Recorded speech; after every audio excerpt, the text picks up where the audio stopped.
आज तुम्हें एक कहानी बताते हैं, और वो कहानी नहीं, एक सत्य घटना है। एक ऐसे व्यक्ति की जो कभी राजा था और आज उसके बच्चे रंक बने घूम रहे हैं।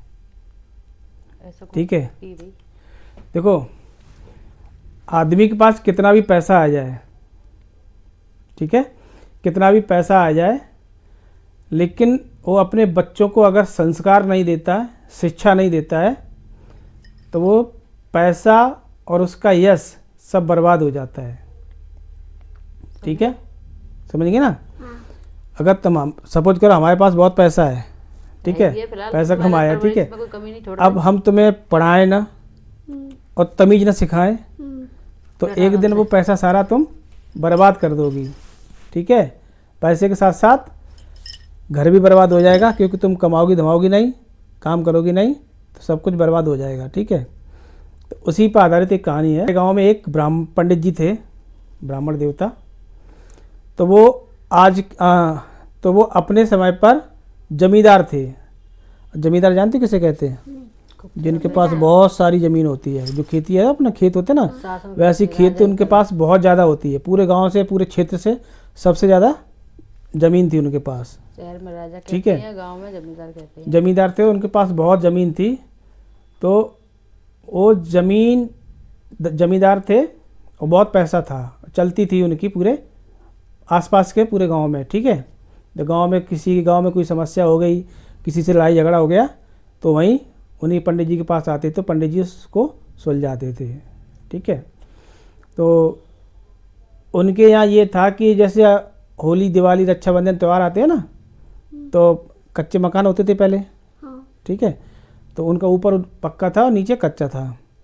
तो जो घर की लिपाई होती ना, लिपाई पुताई, उस लिपाई पुताई करने के लिए जो छोटी जाति के लोग होते ना, उनकी बहुएँ आती थी, तो उनकी लेडीजें आती थी, तो वो उनके घर की लिपाई पुताई करती थी। कुल मिला के उनके घर की जो बहुएँ होती थी ना, वो कोई काम नहीं करती थी। ठीक है, तो उनके एक लड़का हुआ। ठीक है, तो पैसा इतना था, तो उस लड़के का नाम उन्होंने रखा राजा। राजा नाम नहीं था उसका, नाम असली और था, वो नाम हम यहाँ पे लेंगे नहीं।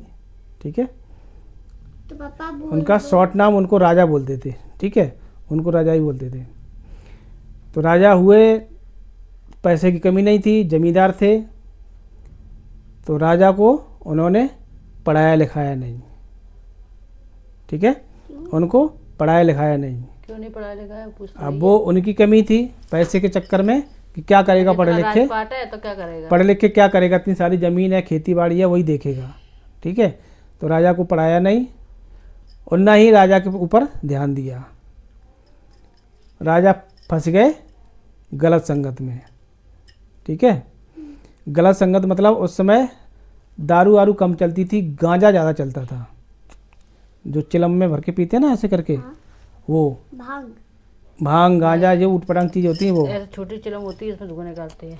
ठीक है, तो उस चक्कर में वो फंस गए थे। तो उनकी फिर शादी कर दी गई राजा की। तो जो रानी आई थी ना, उनकी बहू आई थी ना, तो उनकी बहू की जब क्या नाम है, पालकी चलती थी पहले, पालकी 4 लोग उठाते थे कंधे पे, पालकी में लेके आए। तो पालकी में जैसे ही उतारा नीचे, तो पूरे उनके घर खानदान की लेडीज आ गई, सब ने धोती से आड़ कर ली, जिससे कोई देख न पाए। ऐसा होता था पहले? हाँ, पंडित की बहू थी ना, पालकी तो देखी, जमींदार की बहू नहीं देखी। नहीं, वो ज़्यादा थे ना स्ट्रिक्ट, तो वो पूरी कवर कर लिया। ठीक है, कपड़े से, और वो आगे चली गई, और ऊपर से लेकर नीचे तक पूरे सोने में लदी हुई थी।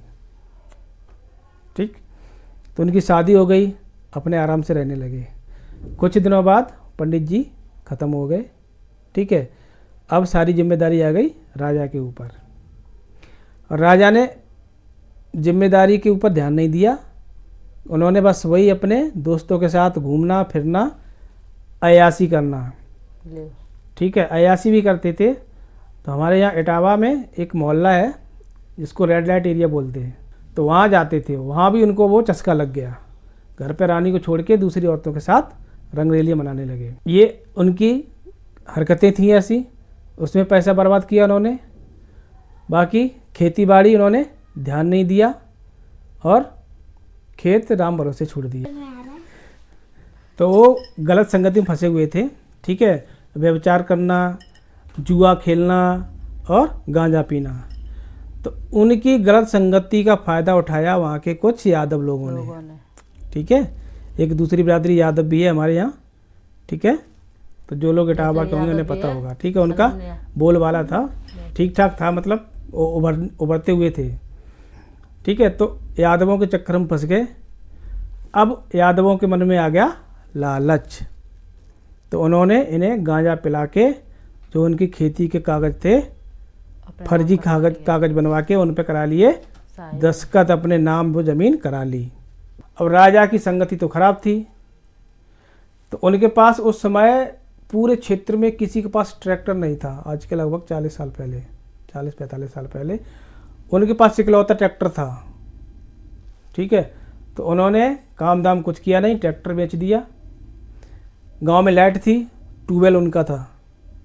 अच्छा। इतनी खेती जमींदार थे ना, तो पहला ट्यूबवेल पूरे गांव में उन्हीं का था और ट्रैक्टर उनके पास था, ठीक है। तो ये राजा इतने नाकारा निकले कि उन्होंने ट्रैक्टर बेच दिया, खेती दूसरे के नाम कर दी और ट्यूबवेल में आग लगा दिया, सत्यानाश कर दिया। ट्यूबवेल सब बंद हो गया, खेत चला गया, ट्रैक्टर चला गया, ट्यूबवेल चला गया।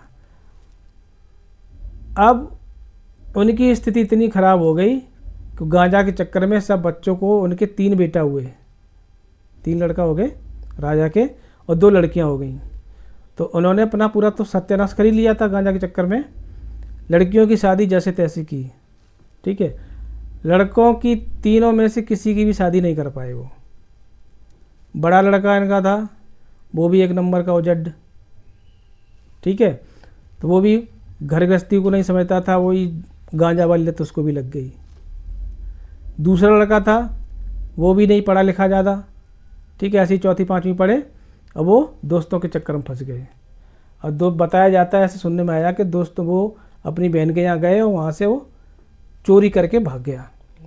चोरी में सोने की चैन वगैरह, अंगूठी वगैरह लेके, बहन की, अपनी सगी बहन की लेके भाग गया और दोस्तों के पास चला गया। लालच, ठीक है, दोस्तों के पास चला गया। अब दोस्तों को दिखाई उसने, देखो हमारे पास ये चीज़ है, ये वो, ठीक है। और जो गांव के लड़का जो दोस्त थे ना, उनके मन में आ गया लालच, ठीक है। तो वो रात में रहते थे वहीं जहाँ काम करते थे, फिरोजाबाद में चूड़ी का काम करते थे। तो रात में क्या किया, ये लोग डैग बजाने के शौकीन थे। रात में इन्होंने डैग पूरी फुल स्पीड में बजाई और जो उनका दूसरा लड़का था ना, उसको एक ने दबोचा, दूसरे ने रॉड ली, सर में रॉड मारी और वहीं उनका राम नाम सत्य कर दिया। मतलब चोरी करोगे तो तुम्हें उसका परिणाम भुगतना पड़ेगा। परिणाम क्या हुआ, जान से हाथ धो बैठे। लालच करना बुरी बात है। हाँ, ठीक है, चोरी और लालच दोनों एक ही बात है। तो वो मार मूर के उन्होंने वहीं कहीं रात में ले जाके जला वला दिया, ठीक है। और रात में कमरा वमरा साफ करके और उनका डीजे चलता रहा रात भर। इसकी सूचना गांव में किसी को पता नहीं चली। काफ़ी दिन हो गए, कहाँ है, मिले नहीं।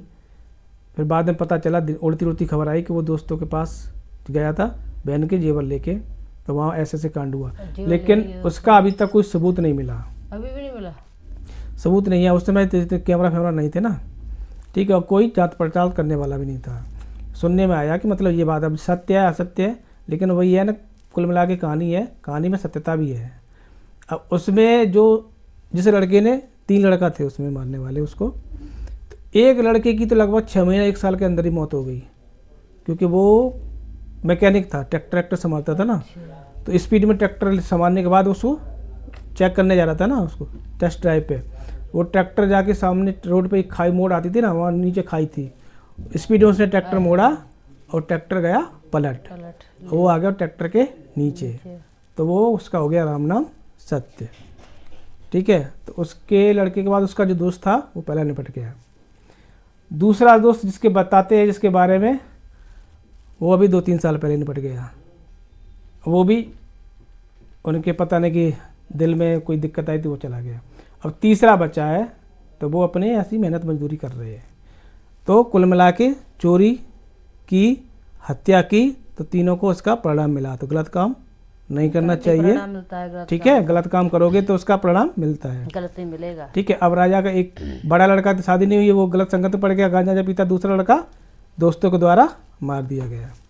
तीसरा लड़का बचा तो उसकी शादी नहीं हुई थी और उससे पहले राजा निकल लिए।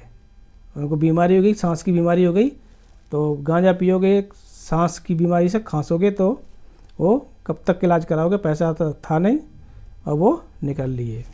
अब बची रानी के ऊपर पूरी जिम्मेदारी। लड़कों को कोई मतलब नहीं कि खेती किसके नाम है किसके नाम नहीं है। वो खेती जो यादव के नाम कर दी थी तो रानी उसके पीछे पड़ गई। रानी ने वो केस लड़ा तो रानी की पूरी ज़िंदगी निकल गई केस लड़ते लड़ते। ठीक है, जा रही ये तारीख वो तारीख, जैसे तुम्हारी मम्मी पापा की तुम्हारे नाना की तारीख पड़ती रहती है ना हर महीने, वैसे उनकी तारीख पड़ती थी। बेचारी भाग भाग के नंगे पैर जा रही हैं। किसी समय सोने से लदी हुई आई थी, पूरे शरीर पर सोना था। वक्त वक्त की ठीक बात है, कहीं अब राजा, वो कहीं रंग। हालात ऐसे हुए कि वो एक एक पैसे पैर में चप्पल तक नहीं होती थी उनके हाथ, होती थी पर टूटी फूटी चप्पल होती थी। आंखें उनकी खराब हो गई थी, देखभाल करने वाला था नहीं। लड़का था, एक चला गया, दूसरा लड़का वो जिम्मेदारी नहीं समझ रहा था, उसकी शादी नहीं हुई थी। तो छोटा लड़का था, उसकी जैसे तैसे करके शादी करवा दी। शादी करवाने के बाद उसकी बहू थोड़ी वैसी थी, अब गरीब परिवार से थी, तो उसके घर में रिश्तेदारों का आना जाना हुआ।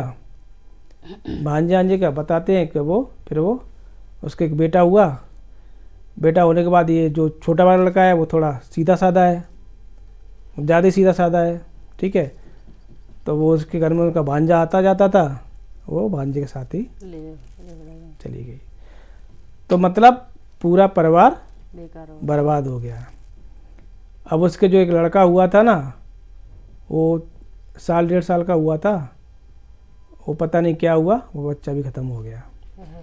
अब वो बड़ा लड़का है, वो पता नहीं है कि नहीं है लेकिन वो कहाँ रहता है, गांव में रहता अकेला। ठीक है, उसके बड़े लड़के के साथ भी एक्सीडेंट हो गया, क्योंकि मेहनत मजदूरी करते थे। तो एक कुआं खोद रहे थे अंदर, तो कुआं जो बेलचा से खोदते लोहे की रॉड से, ठीक है, गड्ढा करते ना, तो ऊपर से मिट्टी गिरी, लोहे की रॉड उसके पैर में घुस गई, उसकी टांग पूरी बर्बाद हो गई। ठीक है, तो अब उनके पास खेती काफ़ी हद तक बिच चुकी है। जो वो रानी केस लड़ रही थी वही खेती बची है। वो खेती जैसे तैसे करके यादव के चंगुल से छूटी है, लेकिन अभी भी उनके नाम नहीं है, उस पर केस चल रहा है। वो खेती दूसरे गांव के पंडित जी हैं, उन्होंने ले रखी है अगवती पे, तो वो उसको कर रहे हैं। तो ये कहानी है हमारे गांव के राजा की। इतना पैसा था पूरे गांव में, पूरे क्षेत्र में उनकी जिम्मेदारी थी, और उन्होंने राजा के पिताजी ने ढंग से पढ़ाई नहीं, उन पर ध्यान नहीं दिया। आज उनके घर में कुछ नहीं है। तो बेटा ऐसा काम करो जिससे लालच ना आए। मन में सब चीज़ आनी चाहिए, लेकिन क्या नहीं आना चाहिए, लालच। ठीक है, मेहनत करो, परिश्रम तो ये आज की कहानी है। बोलिए जय श्री राम। बोल वृंदावन बिहारी लाल की जय।